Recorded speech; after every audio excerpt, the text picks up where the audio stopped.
Hello friends, story education आपका स्वागत है। और आज मैं लेके आया प्रवक्ता lecturer KVS PGT TGT LT NBS net आदि के लिए हिस्ट्री से प्रीवियस ईयर का पेपर।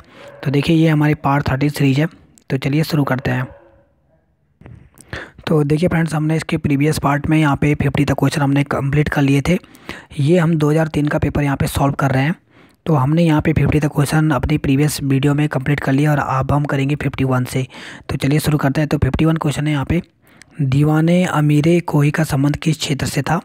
तो दीवाने अमीरे जो कोही है, इसका जो संबंध था, ये जो था वो था कृषि विभाग से। तो यहाँ पे थर्ड ऑप्शन दिया गया है वो यहाँ पे सही दिया गया है। तो यहाँ पे दिया गया कि मोहम्मद बिन तुगलक ने कृषि विकास के लिए अमीर ए कोही नामक विभाग की स्थापना की थी। नेक्स्ट क्वेश्चन है यहाँ पे, गुलरुखी नाम से कविताएं लिखने वाला सुल्तान था। तो कौन था? तो वो था सिकंदर लोदी। तो यहाँ पे अगर हम बात करें तो यहाँ पे जो पहला ऑप्शन दिया गया है वो यहाँ पे सही दिया गया है।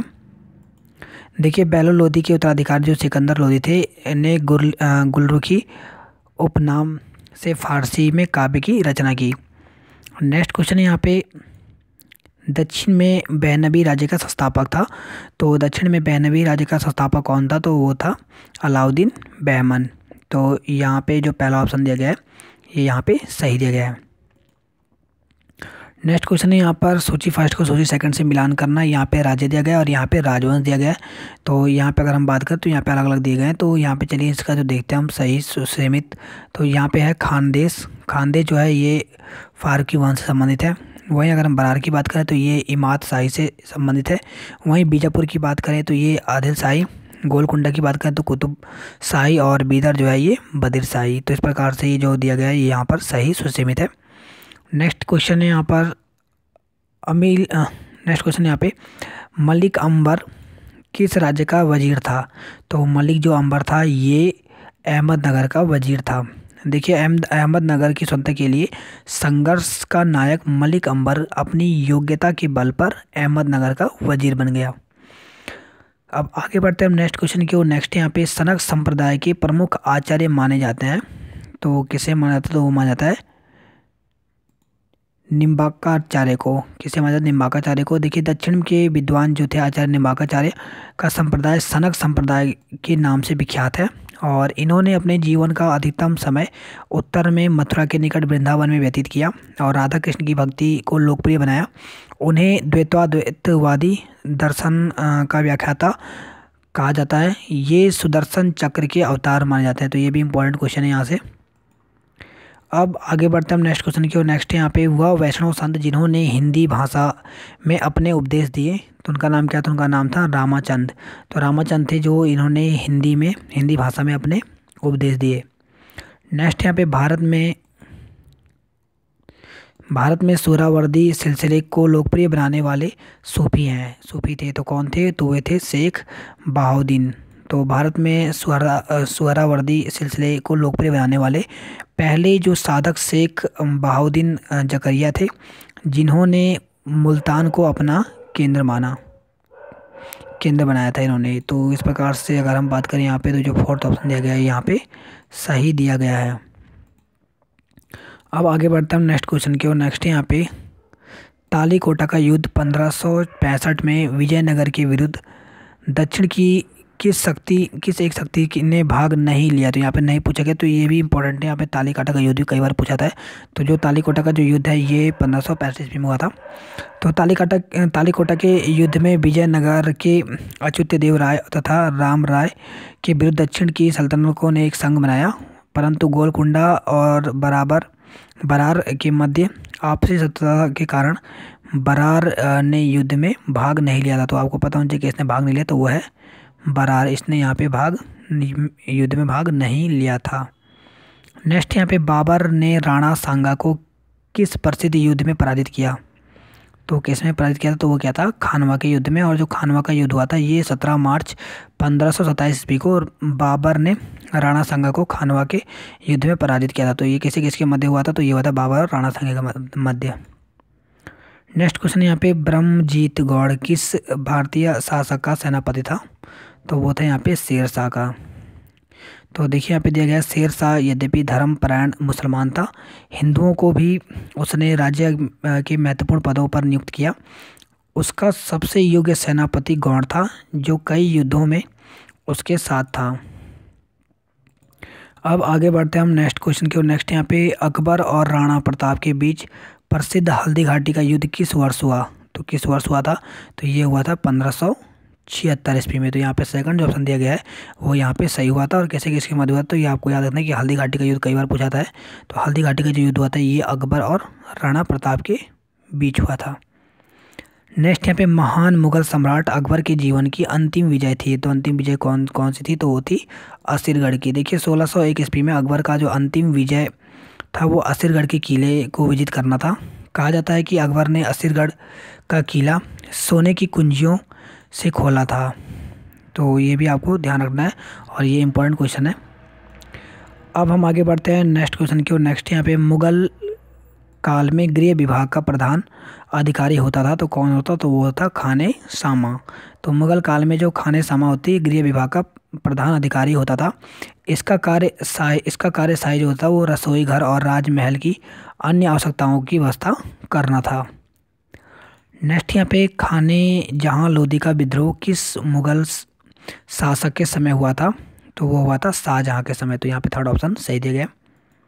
नेक्स्ट यहाँ पे विलियम नॉरिस के नेतृत्व में एक मिशन व्यापारिक सुविधाएं प्राप्त करने के लिए किस मुगल सम्राट के दरबार में उपस्थित हुआ? तो वो हुआ था औरंगजेब के।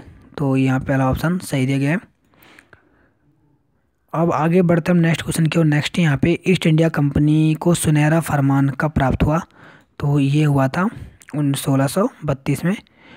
तो यहाँ पहला ऑप्शन सही दिया गया। 1632 में गोलकुंडा के सुल्तान ने ईस्ट इंडिया कंपनी को एक सुनहरा फरमान दिया। इसके अनुसार 500 पैगोडा सालाना कर देने पर उन्हें गोलकुंडा राज्य के बंदरगाहों को सुविधापूर्वक व्यापार करने की आज्ञा मिल गई। ये शर्त 1634 के एक अन्य फरमान द्वारा दोहरा दी गई। अब आगे बढ़ते हैं नेक्स्ट क्वेश्चन की। नेक्स्ट यहाँ पे मराठा शक्ति के संस्थापक शिवाजी का जन्म हुआ था। तो कहाँ हुआ था? तो उनका जो जन्म हुआ था वो हुआ था शिवनेर दुर्ग में। तो यहाँ पे सेकंड ऑप्शन जो दिया गया है वो सही दिया गया है। नेक्स्ट क्वेश्चन है यहाँ पे मराठा छत्रपति शिवाजी का सर्वप्रथम मुगल सेना से संघर्ष हुआ। तो कब हुआ था? तो ये हुआ था 1657 में। तो देखिए मराठा जो छत्रपति शिवाजी थे, शिवाजी के द्वारा जुन्नार का जो विजय के पश्चात 1657 में उनका पहली बार औरंगजेब के मुगल सेना से मुकाबला हुआ और अहमदनगर पर उन्होंने आक्रमण किया। इस संघर्ष में शिवाजी को पीछे हटना पड़ा। नेक्स्ट है यहाँ पे मराठा प्रशासन में अमात्य तथा मजूमदार का प्रमुख कार्य था। तो मजूमदार का यहाँ पे अमात्य और मजूमदार के प्रमुख कार्य क्या थे? तो वो थे यहाँ पे राजस्व से संबंधित। देखिए मराठा प्रशासन में अमात्य और मजूमदार राज्य का अर्ध मंत्री था। राज्य की आय और व्यय का देखभाल करना और राजा को उससे अवगत कराना इसका प्रमुख कार्य था। शिवाजी के अमात्य रामचंद्र पंत थे। तो ये भी आपको ध्यान रखना है। नेक्स्ट क्वेश्चन है यहाँ पे 1771 ईस्वी में पानीपत का तृतीय युद्ध किन दो शक्तियों के बीच हुआ था? तो ये हुआ था मराठा और अब्दाली के बीच। देखिए 1761 ईस्वी में जो पानीपत का जो तृतीय युद्ध हुआ ये मराठे और अब्दाली इसकी सेना के बीच हुआ। पेशवा बालाजी बाजीराव ने विश्वास राव तथा शिवराव भाऊ के नेतृत्व में एक सेना भेजी और 1761 ईस्वी में पानीपत के मैदान में दोनों पक्षों के बीच युद्ध हुआ जिसमें मराठे बुरी तरह पराजित हुए और व्यापार और इसके साथ साथ बात करें तो इनकी जो है वो व्यापक जनधन की हानि हुई यानी क्षति हुई।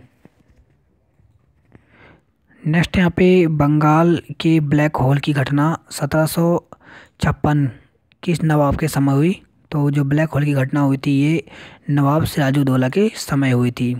तो यहाँ पे फोर्थ ऑप्शन जो दिया गया है ये सही दिया गया है। नेक्स्ट यहाँ पे अवध राज्य का अंतिम नवाब था। तो कौन था? तो वो था वाजिद अली खां। तो यहाँ पे फोर्थ ऑप्शन जो दिया गया है वो यहाँ पे सही दिया गया है। नेक्स्ट यहाँ पे अब पूरब का साम्राज्य हमारे कदमों में है। लॉर्ड वेलेस्ली का यह कथन किस आंग्ल मैसूर युद्ध से संबंधित है? तो यह है चतुर्थ आंग्ल मैसूर युद्ध। तो यहाँ पे फोर्थ ऑप्शन सही दिया गया है।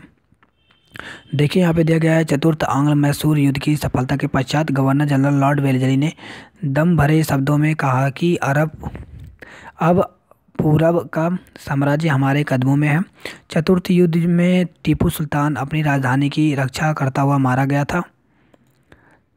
तथा उसके राज्य के अधिकांश भागों को अंग्रेजों ने हथिया लिया। नेक्स्ट यहाँ पे ईस्ट इंडिया कंपनी के शासनकाल में लागू स्थायी बंदोबस्त व्यवस्था के साथ किस गवर्नर जनरल का नाम जुड़ा है? तो किसका जुड़ा है? तो वो जुड़ा है लॉर्ड कॉर्नवालिस का। तो यहाँ पे थर्ड ऑप्शन सही दिया गया है। नेक्स्ट क्वेश्चन यहाँ पे, हथकरघा यूनियन के क्षेत्र में ऑल इंडिया स्पिनर्स एसोसिएशन की स्थापना किसने की? तो ये की थी महात्मा गांधी जी ने। तो यहाँ पे पहला ऑप्शन जो दिया गया, वर्नाकुलर प्रेस एक्ट को किस गवर्नर जनरल ने समाप्त किया? तो ये जो समाप्त किया था वो क्या था? लॉर्ड रिपन ने। देखिए यहाँ पे लॉर्ड लिटन ने 1877 में पारित वर्नाकुलर प्रेस एक्ट का भारतीय राष्ट्रवादियों ने जमकर विरोध किया। इस मुद्दे को लेकर कलकत्ता के टाउन हॉल में एक विशाल सार्वजनिक सभा हुई। किसी सार्वजनिक मुद्दे को लेकर यह बड़ा विरोध प्रदर्शन था। फलतः गवर्नर जो जनरल था लॉर्ड रिपन, इसने 1881 में इस कानून को वापस ले लिया। नेक्स्ट यहाँ पे निम्नलिखित पुस्तकों में और लेखकों को सुसंमित बताइए। यहाँ पे पूछा गया कि इनमें से कौन सा सत्य नहीं है। तो यहाँ पर अलग अलग ऑप्शन दिए गए। तो इसमें अगर हम बात करें तो यहाँ पे जो दिया गया अशोक मेहता, यहाँ पे दिया गया civil rebellions in Indian mutiny. तो ये जो दिया गया है यहाँ पे सत्य नहीं है, क्योंकि जो यहाँ पे अगर हम बात करें पुस्तक और लेखकों में जो अशोक मेहता है, इन्होंने यहाँ पे जो दिया गया था, तो यहाँ पे जो थर्ड ऑप्शन दिया गया है ये यहाँ पे सही नहीं है, अन्य यहाँ पे सही दिए गए हैं। नेक्स्ट यहाँ पे सूची फर्स्ट को सूची सेकंड से मिलान करना है। तो आपको बता देते हैं यहाँ पे सही आंसर जो होगा वो नाना साहेब कानपुर से, नवाब अहमद अली जो थे दिल्ली से, मौलवी अहमदुल्ला जो थे वो अवध से, वहीं अगर हम मनीराम दीवान की बात करें तो आसाम से इन्होंने नेतृत्व किया था। नेक्स्ट यहाँ पे अंग्रेज़ों के विरुद्ध खांसी विद्रोह का नेतृत्व किया, तो ये किसने किया था? तो ये किया था उत्तिरोध सिंह ने। तो यहाँ फोर्थ ऑप्शन सही दिया गया है।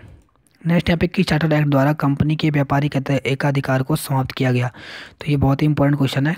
तो ये किया गया था 1873 के चार्टर्ड एक्ट के द्वारा।